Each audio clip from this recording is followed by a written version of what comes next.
ಧರ್ಮಸ್ಥಳ ಹೆಣಹೂತ ಪ್ರಕರಣಕ್ಕೆ ಸಂಬಂಧಪಟ್ಟ ಅತಿ ಮಹತ್ವದ ಸುದ್ದಿ. ಬೆಳತಂಗಡಿಯಲ್ಲಿ ಕಚೇರಿ ತೆರೆದ special investigation team.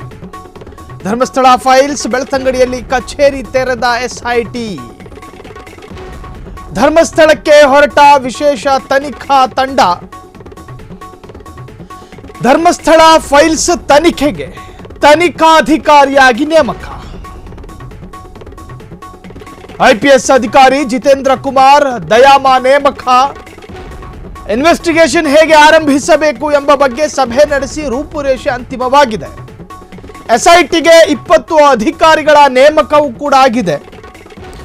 Dakshina Kannada, Udupi, Chikkamagaluru, Uttara Kannada ಜಿಲ್ಲೆಯ ಪೊಲೀಸ್ ಅಧಿಕಾರಿಗಳು, ಆ ಅಧಿಕಾರಿಗಳು ಇವತ್ತು ಅಥವಾ ನಾಳೆ ಎಸ್ಐಟಿ ತಂಡವನ್ನ ಸೇರಿಕೊಳ್ಳುವ ದಟ್ಟ ಸಾಧ್ಯತೆಗಳು ವ್ಯಕ್ತವಾಗಿದೆ. ಜುಲೈ 4ರಂದು ಧರ್ಮಸ್ಥಳ ಠಾಣೆಯಲ್ಲಿ ದಾಖಲಾಗಿದ್ದ ಪ್ರಕರಣದ ಬಗ್ಗೆ ಮಾಹಿತಿ.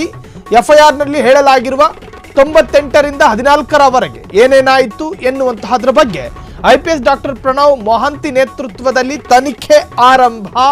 ಇನ್ನು ಎಸ್ಐಟಿ ತಂಡವನ್ನ ರಾಜ್ಯ ಸರ್ಕಾರ ನೇಮಕ ಮಾಡಿತು.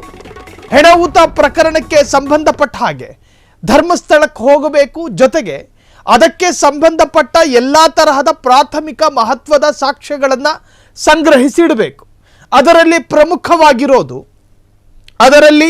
ಪ್ರಮುಖವಾಗಿರೋದು ಭೀಮಾ ಎನ್ನುವಂತಹ ಕಾಲ್ಪನಿಕ ಹೆಸರಿಗೆ ಸಂಬಂಧಪಟ್ಟಂತಹ ವ್ಯಕ್ತಿಯನ್ನ, ಆತನ ಹಿನ್ನೆಲೆಯನ್ನ, ಜೊತೆಗೆ ಆತ ಮಾಡ್ತಾ ಇರತಕ್ಕಂತಹ ಆರೋಪ, ಜೊತೆಗೆ ಆತ ಯಾವ ಠಾಣೆಯಲ್ಲಿ ಕೇಸು ದಾಖಲು ಮಾಡಿದ್ದ ಆ ಠಾಣೆಗೆ ಹೋಗಿ ಆ ಕಾಲ್ಪನಿಕ ವ್ಯಕ್ತಿಯ ವಿಚಾರದ ಬಗ್ಗೆಯೂ ಕೂಡ ಮಾಹಿತಿ ಕಲೆ ಹಾಕೋದು ಸರ್ವೇ ಸಾಮಾನ್ಯವಾದಂತಹ ಕ್ರಿಯೆ. ಈ ಒಂದು ಎಸ್ಐಟಿ ತಂಡದ ಅಧಿಕಾರಿಗಳಿಂದ ನಡೆಯುವಂತಹ ಕ್ರಿಯೆ.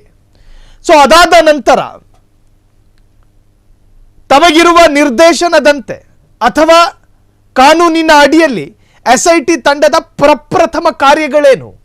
ಆತ ತನ್ನ ದೂರಿನಲ್ಲಿ ಹೇಳಿಕೊಂಡಿರುವಂತೆ 1998ರಿಂದ 2014ರವರೆಗೆ ನಾನು ಹೂತು ಹಾಕಿದ ಹೆಣಗಳ ಪೈಕಿ ಒಂದಷ್ಟು ನನ್ನ ಪ್ರಜ್ಞೆಗಿರ್ತಕ್ಕಂತಹ ಸಾಕಷ್ಟು ಸ್ಥಳಗಳ ಬಗ್ಗೆ ಮಾಹಿತಿ ಇದೆ, ಅದನ್ನು ಹೊರತೆಗಿಬೇಕು, ಜೊತೆಗೆ ಎಕ್ಸ್ಪರ್ಟ್ಗಳಿಂದ ಅದರ ಸತ್ಯಾಸತ್ಯತೆಗಳು ಹೊರಬರಬೇಕು ಅನ್ನೋದು ದೂರುದಾರನ ಇರಾದೆ ಅಥವಾ ಉದ್ದೇಶ ಅಲ್ವಾ?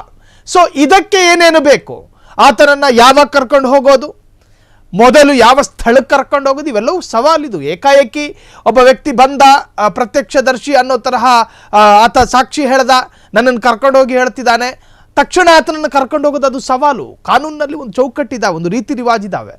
ಅವನನ್ನು ಯಾವ ಸಂದರ್ಭದಲ್ಲಿ ಕರ್ಕೊಂಡು ಹೋಗಬೇಕು, ಪಬ್ಲಿಕ್ಕು ಸುತ್ತಮುತ್ತ ಸೇರುವ ಸಂದರ್ಭದಲ್ಲೋ ಅಥವಾ ಬೇರೆ ಯಾರಾದರೂ ಸಾಕ್ಷಿದಾರನನ್ನು ಟಾರ್ಗೆಟ್ ಮಾಡಬಹುದಾ? ಇವೆಲ್ಲ ಸವಾಲುಗಳಿರ್ತವೆ ಪೊಲೀಸರಿಗೆ. ಈಗ ಭೀಮ ಒಬ್ಬ ಮಹತ್ವದ ಸಾಕ್ಷಿ ಎಂದಾದಾಗ ಭೀಮನನ್ನ ಉಂಗುಷ್ಟದಿಂದ ಹಿಡಿದು ತಲೆಯವರೆಗೆ ಮರೆಮಾಚಿ ಆತನನ್ನು ನ್ಯಾಯಾಲಯಕ್ಕೆ ಕರ್ಕೊಂಡು ಹೋದಾಗ ಆತನನ್ನು ಎಷ್ಟು ರಹಸ್ಯವಾಗಿ ಇಡಬೇಕೋ ಅಷ್ಟೇ ರಹಸ್ಯವಾಗಿ ಇಡಬೇಕಾದ ಸರ್ವಧರ್ಮ ಕರ್ತವ್ಯ ಪೊಲೀಸರದ್ದಾಗಿರುತ್ತೆ. ಆತನಿಗೆ ಯಾವುದೇ ತರಹದ ಅಭದ್ರತೆಗಳು ವ್ಯಕ್ತವಾಗಬಾರ್ದು.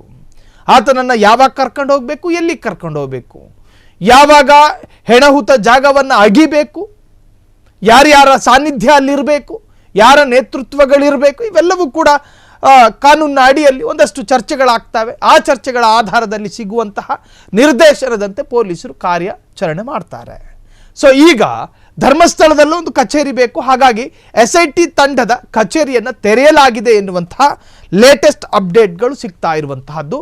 ಇದು ಎಸ್ಐಟಿ ತಂಡ ರಚನೆಯಾಗಿದ್ದ ಪ್ರಪ್ರಥಮ ಕಾರ್ಯಾಚರಣೆಗೆ ಇಳಿದಂತ ಒಂದಷ್ಟು ಅಪ್ಡೇಟ್ಸ್ಗಳನ್ನ ಈವರೆಗೂ ನೀವು ಗಮನಿಸ್ತಾ ಇದ್ರಿ. ಕ್ಷಣ ಕ್ಷಣದ ಸುದ್ದಿಗಳಿಗಾಗಿ ಫ್ರೀಡಂ ಟಿವಿ ಸಬ್ಸ್ಕ್ರೈಬ್ ಮಾಡಿ, ಲೈಕ್ ಮಾಡಿ ಹಾಗೂ ಫಾಲೋ ಮಾಡಿ. ಹೊಸ ಸುದ್ದಿಗಳ ನೋಟಿಫಿಕೇಶನ್ಗಾಗಿ ಬೆಲ್ ಐಕಾನ್ ಮೇಲೆ ಕ್ಲಿಕ್ ಮಾಡಿ.